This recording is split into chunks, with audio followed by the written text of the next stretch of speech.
Bonjour et bienvenue donc, dans cette nouvelle séance de tarot. C'est donc la 7e, et oui, on avance quand même pas mal. Alors, pour cette 7e séance, nous allons voir la 7e lame, donc qui est le chariot, voilà, et sa complémentaire, le 15, donc le 7, le chariot, et le 15, le diable. Alors, j'ai oublié de vous dire, habituez-vous à nommer les cartes avec leur numéro, c'est-à-dire 1, le battleur, 2, la papesse, 3, l'impératrice, 4, l'empereur, 5, le pape, 6, l'amoureux, etc. De manière à mémoriser le chiffre, parce que quand vous faites un tirage, par exemple, vous allez sortir le chariot à l'envers.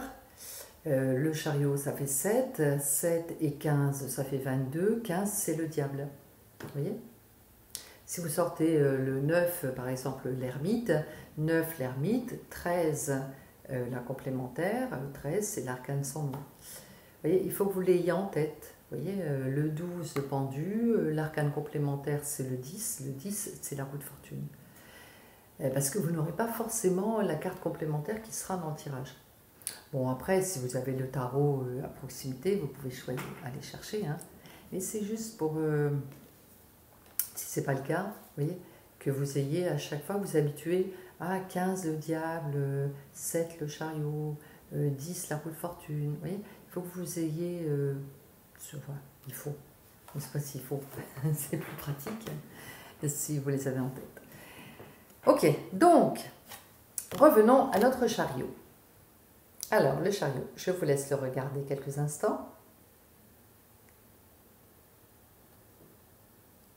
Voilà. Donc, vous voyez qu'il y a un personnage central qui est dans un chariot de couleur chair. Et vous avez un attelage avec 2 chevaux, un bleu et un rouge. Donc, vous connaissez maintenant la signification de ces 2 couleurs, n'est-ce pas? Alors, qu'est-ce que va signifier cette carte? En fait, c'est pas très compliqué, je pense que vous l'avez probablement déjà deviné. Puisque dans cette carte, avec le chariot, vous avez une notion de véhicule. Hein? Un chariot, c'est un véhicule. Donc effectivement, on va parler de véhicule. Le véhicule, la symbolique d'un véhicule, c'est votre construction. Hein. Donc, vous voyez que lui, il est central, hein, il regarde un peu, le personnage est au milieu de la carte, et vous voyez qu'il regarde vers la gauche, donc ça signifie qu'il tient compte du passé. Pourquoi faire? Pour avancer avec un véhicule, vous avancez. Hein. Donc ça veut dire que avec son chariot, il va, lui, c'est le meneur, il va diriger sa vie. N'est-ce pas? Donc, le chariot va symboliser que vous êtes en train d'avancer sur votre chemin et que vous êtes en train de diriger votre vie. Donc vous voyez, cette carte-là, elle n'est pas très compliquée à mémoriser, je pense. Hein. Voilà. Et attendez, je regarde, je vérifie si je vais maintenant oublier. Oui, donc ça c'est pas important. Ok. Alors, le diable. Alors, le diable, y a-t-il un diable en vous? J'espère pour vous parce que c'est une très bonne carte. Donc, le diable, vous voyez qu'il y a un personnage central qui regarde en face. D'accord? Ça veut dire, on a dit que quand on regarde à gauche, on regarde le passé. Quand on regarde à droite, on regarde l'avenir. Et quand on regarde en face, je regarde la situation en face. Pas beaucoup de personnages qui regardent en face, vous allez voir dans le tarot. Alors, il y a le diable qui regarde en face et il regarde quoi? Alors, il y a deux personnages en bas. Et ces personnages, ils sont un peu bizarres parce que ce sont des humains, mais vous voyez qu'en même temps, ce sont des animaux, n'est-ce pas? Et que ces deux personnages sont nus. Alors, comment on va interpréter ça? Je vous ai dit dernièrement, je vais voir s'il y en a qui suivent, je vous ai dit que normalement, quand vous voyez des animaux dans une lame, ça symbolise les instincts, exact. Donc ici, on voit qu'il regarde les instincts à nu, tels qu'ils sont. Donc ça veut dire que le diable est à l'écoute de tous ses désirs. Mais regardez-lui à moitié nu. Ça veut dire qu'il ne va pas tous les mettre en action. Vous voyez, il n'y a que très peu de rouge, mais il y a beaucoup de bleu. Donc ça veut dire qu'il va ne laisser assouvir ses passions et ses désirs que s'il le désire, parce qu'on voit qu'il y a une épée blanche. L'épée, ça symbolise le mental. Le mental pur. Donc ça veut dire qu'il va réfréner ses instincts et il ne va laisser passer les instincts que ceux qu'il a choisis. Par exemple, je peux sentir une pulsion, mes voisins n'arrêtent pas de se disputer, ils n'arrêtent pas de brailler auprès de leurs enfants.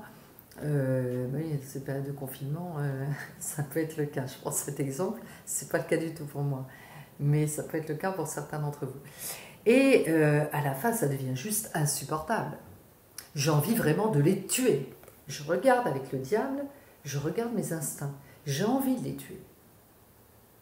Est-ce que je vais prendre ma carabine et je vais aller les tuer?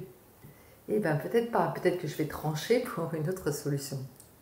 N'est-ce pas? Donc, les instincts, je vais les regarder. Je vais voir mes pulsions dans leur globalité. Mais je vais faire le choix de les assouvir ou pas. Par exemple, je vois une jolie nana pour un mec, je vois une jolie nana, j'ai bien envie de me la faire, mais il ne va peut-être pas sauter dessus. N'est-ce pas? Mais moi, j'espère. Et donc, on peut regarder et se dire « Ah, je me la ferais bien », n'est-ce pas? Mais ce n'est pas pour autant qu'on l'a fait. C'est pas parce qu'on a le droit de le dire. Hein, comme disait un de mes amis il n'y a pas longtemps, oui, on a le droit de le dire. Ça ne veut pas dire qu'on le fait. Donc, c'est ça, le diable. Donc, le diable, ce sont les désirs, ce sont les passions, c'est le matériel, c'est l'argent, c'est la sexualité, c'est la créativité. Vous voyez, c'est tout ça, le diable. Donc, le diable à l'endroit, j'écoute et je réalise mes désirs. N'est-ce pas? Donc, cette carte, elle est très énergétique. C'est la carte où il y a le plus d'énergie d'ailleurs. Hein. C'est une carte très énergétique parce qu'elle vient directement de vos instincts. Alors, donc ça, c'est pas très compliqué. Hein. Je réalise mes désirs et c'est ce qui me fait avancer. On dit que le diable est dans le chariot. Pourquoi? Parce qu'on voit ici que les deux petits personnages qui sont là, dans le chariot, ils sont ici. Hein. C'est mon attelage. Alors, je peux avoir des pur sang ou des chevaux de labour, ça dépend des gens. Mais en tout cas, les désirs sont écoutés et du coup, le chariot, le personnage central, écoute les désirs et il les fait avancer, il les fait se concrétiser. Hein. Donc, vous voyez, c'est relativement simple. Maintenant, on va voir à l'envers. À l'envers, ce sera tout aussi simple. Si j'avance quand le chariot est à un endroit, alors, quand le chariot est à l'envers, qu'est-ce que je fais à votre avis? Eh bien, j'avance pas, vous avez raison. Donc, quand le chariot est à l'envers, il y a une situation de blocage. C'est-à-dire qu'on va imaginer que les deux personnages, les deux chevaux là qui sont à l'avant, eh bien, au lieu d'avancer, ils regardent chacun de leur côté. Et qu'est-ce que ça veut dire? Eh bien, ça veut dire que je suis tiraillée entre deux désirs contraires. c'est typiquement la personne qui essaie de ménager la chèvre et le chou. J'ai envie de faire ça, mais j'ai aussi envie d'aller là. J'ai envie d'aller chez mes amis, mais j'ai en même temps envie de rester chez moi. Voyez, et du coup, je ne peux pas avancer. Voyez, les deux chariots tirent de chaque côté. Donc, ici, on va être dans une situation de blocage. Je ne sais plus dans quelle direction j'ai envie d'aller. Je suis typiquement là-dedans. Je suis dans un dilemme. Vous voyez, pendu si je le fais, pendu si je ne le fais pas. C'est un peu ça l'histoire. Donc, le chariot à l'envers, blocage. Blocage énergétique parce que je suis tiraillée entre plusieurs... je suis dans un dilemme en fait. Vous savez comment on sort d'un dilemme? Quand on n'a qu'une possibilité, on n'a pas le choix, d'accord? Quand on a deux possibilités, c'est un dilemme. Et bien quand on est dans un dilemme, il faut trouver une troisième possibilité. À partir du moment où j'ai mis 3, j'ai le choix. Et je sors du tiraillement. Voilà, ça c'était juste un petit clin d'œil. Ici, le diable à l'envers. Je réalise mes passions, mes désirs, je suis pleine d'énergie, je suis dans la jouissance. Hein, le maître mot du diable, c'est la jouissance. Et bien, à l'envers, je vais être dans la frustration. Alors, frustration matérielle, sexuelle, toutes sortes de frustrations. Hein. Je suis, en fait, le diable à l'envers, je suis dans une situation, j'ai un chariot à l'envers en fait. Un diable à l'envers, je suis dans le chariot à l'envers. C'est-à-dire que je suis bloquée. Je ne sais plus ce que je désire. Vous voyez? D'ailleurs, c'est intéressant. Une fois, j'avais une consultante qui avait le diable à l'envers et je lui ai dit eh ben, vous êtes dans la frustration de vos désirs. Elle m'a dit mais je n'ai pas de désir. Comment c'est possible de ne pas avoir de désir? Et elle me dit mais ça fait 40 ans de ma vie que ma mère me frustre et m'empêche d'avoir des désirs, si bien qu'aujourd'hui, je ne sais même pas ce que je désire. C'est quand même très ennuyeux parce que le diable, en fait, c'est ce qui est à la base de votre énergie, c'est votre énergie sexuelle. Donc c'est l'énergie vitale, c'est votre énergie, c'est le moteur de la personne. Hein. Donc oui, alors quand on a un diable à l'envers, il faut quand même essayer de le retourner assez rapidement parce que l'énergie ne circule pas, le moteur ne tourne à vide. D'ailleurs, le moteur, c'est marrant parce que je vous dis le moteur, mais en fait, c'est vrai, c'est ce qui fait avancer votre carrosse. Oui, c'est rigolo. En fait, alors, donc, soit je ne connais pas mes désirs, soit j'ai un autre cas de figure. J'ai un client, lui, il avait trop de désirs. Et donc, il sautait un peu sur tout ce qui bouge. Et bien oui, là c'est pareil, trop ou pas assez. Là, du coup, je me vide de mon énergie parce que je la gaspille. Elle n'est pas canalisée. Donc du coup, c'est une autre forme de chariot à l'envers, ça. Hein. C'est que je dilapide mon potentiel énergétique. N'est-ce pas? Donc l'un et l'autre, ça va être ennuyeux parce que vous connaissez l'histoire, je ne sais pas si vous connaissez l'histoire du carrosse avec les chevaux. En fait, la symbolique du carrosse avec les chevaux et la métaphore complète, c'est le carrosse, le cocher, les chevaux et à l'intérieur, il y a le maître de sagesse. Alors, si j'ai des pur sang, et que je n'ai pas un cocher, le cocher symbolise le mental. Les pur sang, les chevaux symbolisent vos instincts, d'accord? Et le carrosse symbolise votre corps. Alors si j'ai des pur sang et que je n'ai pas un mental fort pour freiner les pur sang, les pur sang ils vont partir comme ça. Et je vais partir dans le décor. Et donc mon chariot va tomber. Et mon corps va se briser. Si je freine trop les purs sang, alors ben, mon chariot ne va pas avancer. Donc si j'ai un mental qui contrôle trop mes purs sang, ben, mon chariot ne va pas avancer et je ne vais pas avancer dans la vie.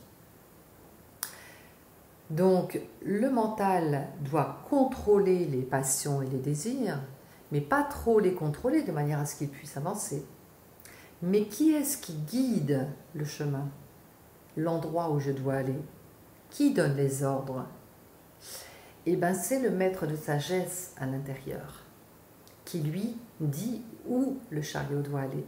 Le maître de sagesse, on pourrait dire que sa symbolique dans le tarot, ça serait le pape, par exemple.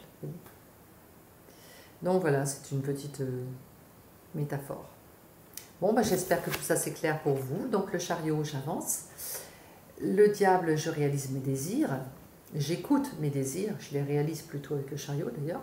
Je dirige ma vie. Là, je ne dirige plus ma vie. Ça peut être quelqu'un d'autre d'ailleurs qui est aux commandes, hein, qui est pilote dans l'avion. Et ici, je vis une frustration matérielle.